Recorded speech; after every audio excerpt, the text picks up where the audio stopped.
ಒಂದು ಬೇಲೂರು ಒಂದು ಹಳೇಬೀಡನ್ನ ಒಂದೇ ಕಡೆ ನೋಡಿದ್ದರೆ ಯಾವ ರೀತಿಯಾಗಿರುತ್ತಿತ್ತು ಎಂಬುದಕ್ಕೆ ಈ ಸ್ಥಳ ಉದಾಹರಣೆಯಾಗಿ ನಿಂತಿದೆ. ಹಳೇಬೀಡಿನ ಅಳಿದುಳಿದ ನಗರೇಶ್ವರ ದೇವಾಲಯಕ್ಕೆ ಸ್ವಾಗತ. ನಾನು ನಿಮ್ಮ ಹೈಬೋರ್ಡ್. ಹೊಯ್ಸಳ ಅರಸ ವಿಷ್ಣುವರ್ಧನನ ಆಳ್ವಿಕೆಯ ನಂತರ ಬಂದಂತ ರಾಜರು ಹಳೇಬೀಡಿನಲ್ಲಿ ನಗರೇಶ್ವರ ದೇವಾಲಯವನ್ನ ನಿರ್ಮಾಣ ಮಾಡಿದ್ದಾರೆ ಎಂಬುದನ್ನ ಕೇಳಿದ್ದ ನನಗೆ ಅದನ್ನ ಹುಡುಕಿ ಹೊರಟಿದ್ದೆ. ಬೇಲೂರು ಮತ್ತು ಹಳೇಬೀಡಿನ ಕಲೆ ಮತ್ತು ವಾಸ್ತುಶಿಲ್ಪವನ್ನ ನೋಡಿದ್ದ ನನಗೆ ಅವುಗಳನ್ನು ಮೀರಿಸುವಂತಹ ಕಲೆ ಮತ್ತು ವಾಸ್ತುಶಿಲ್ಪ ಇಲ್ಲಿ ಇತ್ತು ಎಂಬುದನ್ನ ಕೇಳಿ ಒಂದು ಕ್ಷಣ ನಿಬ್ಬೆರಗಾಗಿದ್ದೆ. ಅಂದಿನ ದ್ವಾರ ಸಮುದ್ರ ಇಂದಿನ ಹಳೇಬೀಡಿನ ಮೇಲೆ ದೆಹಲಿ ಸುಲ್ತಾನರ ದಾಳಿಗಳಿಂದ ಈ ನಗರೇಶ್ವರ ದೇವಾಲಯ ಸಂಪೂರ್ಣವಾಗಿ ನಾಶವಾಗಿದೆ. ಈ ದೇವಾಲಯದ ವಿನ್ಯಾಸ ಮತ್ತು ಅಳಿದುಳಿದ ಕುರುಹುಗಳನ್ನ ನಾವು ಇಂದಿಗೂ ಸಹಿತ ಹಳೇಬೀಡಿನಲ್ಲಿ ಗಮನಿಸಬಹುದಾಗಿದೆ. ಇಂದು ಈ ದೇವಾಲಯ ನಮ್ಮ ಮುಂದೆ ಇದ್ದಿದ್ದರೆ ಜಗತ್ತಿನ ಅದ್ಭುತಗಳಲ್ಲಿ ಒಂದಾಗುತ್ತಿತ್ತೋ ಏನೋ, ಆದರೆ ವಿಪರ್ಯಾಸ, ಈ ದೇವಾಲಯವನ್ನು ನಾವು ಅಂದೇ ಕಳೆದುಕೊಂಡಿದ್ದೇವೆ. ಬೇಲೂರು ಹಳೇಬೀಡನ್ನ ನೋಡಿದರೆ ಒಂದು ಕ್ಷಣ ಮಂತ್ರ ಮುಗ್ಧರಾಗುತ್ತಾರೆ. ಅವುಗಳನ್ನು ಮೀರಿಸುವಂತಹ ಕಲೆ ಮತ್ತು ವಾಸ್ತುಶಿಲ್ಪ ಇತ್ತು ಎಂದರೆ ಒಂದು ಬಾರಿ ಯೋಚನೆ ಮಾಡಿ ನೋಡಿ. ಹೊಯ್ಸಳರ ಕಲೆ ಮತ್ತು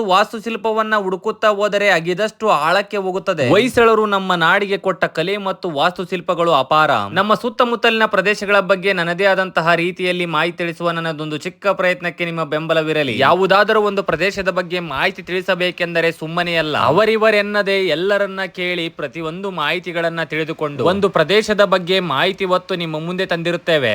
ಮಾಹಿತಿ ಇಷ್ಟವಾದ್ರೆ ಹಂಚಿಕೊಳ್ಳಿ, ತುಂಬಾ ಇಷ್ಟ ಆದ್ರೆ ನಮ್ಮ ಅಕೌಂಟ್ ನ ಸಬ್ಸ್ಕ್ರೈಬ್ ಮಾಡ್ಕೊಂಡು ಹೋಗಿ, ಅಷ್ಟೇ ಸಾಕು.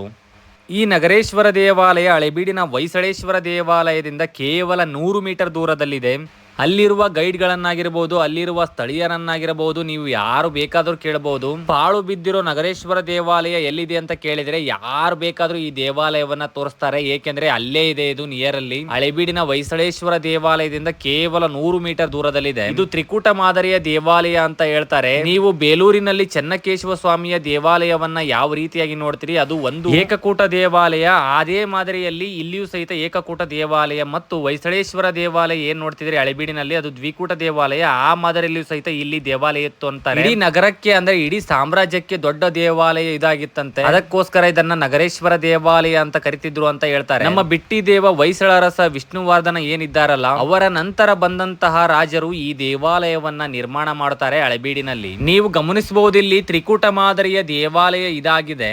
ಅತ್ಯಂತ ದೊಡ್ಡದಾದಂತಹ ದೇವಾಲಯ. ಈ ದೇವಾಲಯವನ್ನ ನೋಡೋದಕ್ಕೆ 2 ಕಣ್ಣು ಸಹಿತ ಸಾಲದು. ಇಂದಿಗೂ ಸಹಿತ ಈ ನಗರೇಶ್ವರ ದೇವಾಲಯದ ಪಳಿಯುಳಿಕೆಗಳು ನಮಗೆ ಇಂದಿಗೂ ಕಾಣುತ್ತವೆ ಹಳೇಬೀಡಿನಲ್ಲಿ. ಸಾಧ್ಯವಾದ್ರೆ ಹಳೇಬೀಡಿಗೆ ಹೋದಾಗ ಈ ದೇವಾಲಯಕ್ಕೆ ಒಮ್ಮೆ ಭೇಟಿ ನೀಡಿ ನೋಡಿ. ಇಂದು ಈ ದೇವಾಲಯ ಇದ್ದಿದ್ರೆ ವಿಶ್ವದ 7 ಅದ್ಭುತಗಳಲ್ಲಿ ಈ ದೇವಾಲಯ ಒಂದಾಗುತ್ತಿತ್ತು. ಜಗತ್ತೇ ಈ ದೇವಾಲಯವನ್ನ ಒಂದು ಬಾರಿ ತಿರುಗಿ ನೋಡುತ್ತಿತ್ತು. ಏಕೆಂದ್ರೆ ಅಷ್ಟೊಂದು ಶಿಲ್ಪಕಲೆಗಳನ್ನ ಹೊಂದಿದ್ದಂತಹ ದೇವಾಲಯ ಇದು ಆಗಿತ್ತಂತೆ.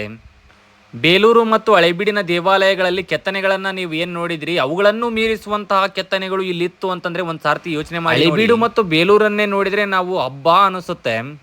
ಅದನ್ನು ಮೀರಿಸುವಂತಹ ಕಲೆ ಇತ್ತು ಅಂದ್ರೆ ಒಂದು ಕ್ಷಣ ನಾವು ಯೋಚನೆ ಮಾಡಕ್ಕೂ ಸಾಧ್ಯ ಇಲ್ಲ, ಅಷ್ಟೊಂದು ಕಲೆ ಸಂಪತ್ತು ಇಲ್ಲಿತ್ತು ಅಂತೆ. ಆದರೆ ವಿಪರ್ಯಾಸ, ನಮ್ಮ ದೌರ್ಭಾಗ್ಯವೇ ಏನು, ಈ ದೇವಾಲಯವನ್ನ ನಾವು ಕಳೆದುಕೊಂಡಿದ್ದೇವೆ. ಈ ನಗರೇಶ್ವರ ದೇವಾಲಯದ ಬಗ್ಗೆ ಮಾಹಿತಿ ಇಷ್ಟ ಆಗಿದೆ ಅಂತ ಅನ್ಕೊಂತೀನಿ. ಮಾಹಿತಿ ಇಷ್ಟವಾಗಿದ್ರೆ ಸಬ್ಸ್ಕ್ರೈಬ್ ಮಾಡ್ಕೊಂಡು ಹೋಗೋದನ್ನ ಮರಿಬೇಡಿ. ಮತ್ತೆ ಮುಂದಿನ ವಿಡಿಯೋದಲ್ಲಿ ಸಿಗೋವರೆಗೂ ಟೇಕ್ ಕೇರ್, ಗುಡ್ ಬೈ.